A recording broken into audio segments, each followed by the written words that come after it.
விசுவாசிகளாகி நாம் ஒவ்வொருவரும் ஆலயம் செல்கிறோம், கர்த்தரை ஆராதிக்கிறோம், தினந்தோறும் ஜெபிக்கிறோம்.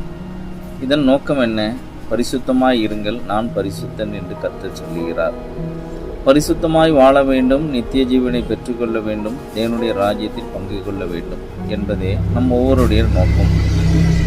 ஆனால் கிறிஸ்தவ வாழ்க்கையில் ரட்சிப்பு ஒரு தடவை, ஆனால் பரிசுத்தம் வாழ்க்கையின் முடிவு வரையிலும் அது தொடரும். பரிசுத்தமாய் வாழ வேண்டும் என்றால் என்ன செய்வது? வேத வசனத்தை நாம் தினந்தோறும் வாசிக்க வேண்டும். வாசிப்போடு மட்டுமல்ல, அதை தியானித்து அதன்படி வாழ வேண்டும். அது நம்முடைய வாழ்க்கையை பரிசுத்தப்படுத்தும்.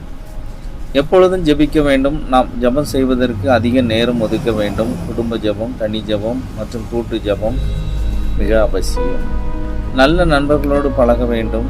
ஆலயம் மற்றும் சபை காரியங்களில் அதிக ஈடுபாடு செலுத்த வேண்டும்.